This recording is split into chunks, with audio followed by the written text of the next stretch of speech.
Hello everybody, coming to you from Texas, giving you an update on the 503 down in Port Arthur.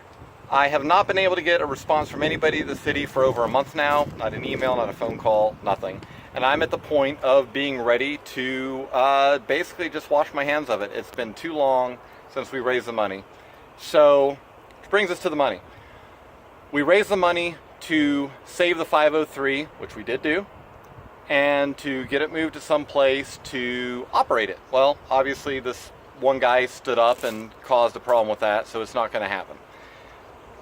We have an opportunity to use the money for a similar project.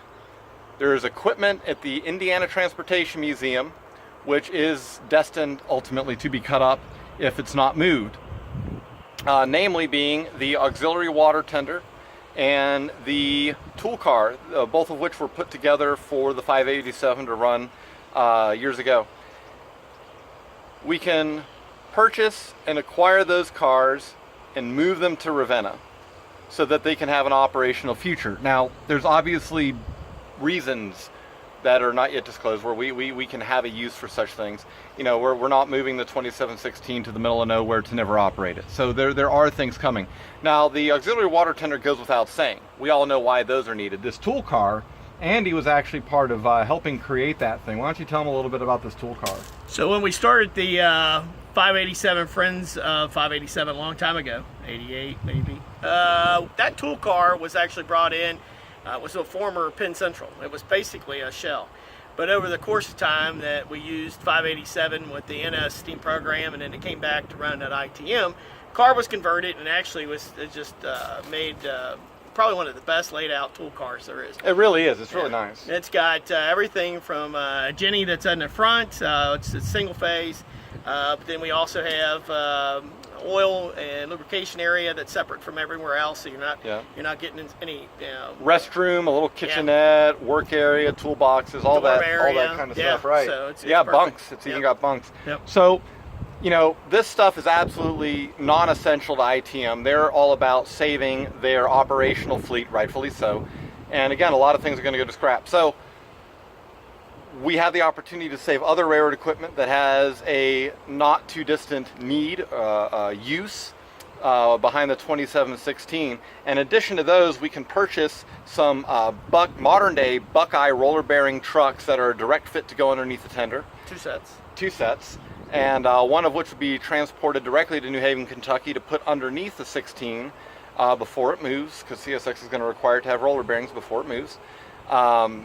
You know, no muss, no fuss. Too. Yeah, they're plug and play, no roller bearing conversion in the field. It's a great thing. So our thought is to take that money that was raised, use it for those three things, and anybody that does not want their money going to that purpose, send me an email with a screen grab of your your receipt or whatever from GoFundMe, and I'll refund your money. Right now, after the GoFundMe fees and everything, we have something in the neighborhood of about $53,000 to work with, and it'll take every bit of that to accomplish all this.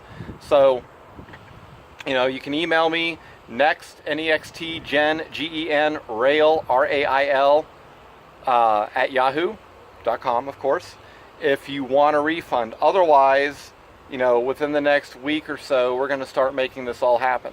And honestly, I think this is a phenomenal use of the cash that we did successfully raise. Yeah, I mean, when you think about it, you got to be more than just a preservationist. You know, if you want to operate locomotives and you want to be able to sustain and educate folks, these pieces are critical to a steam program. Right. So you know, we went from saving the 503 and not being able to get it moved to now being able to support the Kentucky Steam Heritage Corporation and its newly launched venture in partnership with CSX, and it's an amazing thing to be a part of, and we would really appreciate it. So I hope I don't get any emails other than in support, but again, if I do, I will be more than happy to refund the money. Everybody have a great day.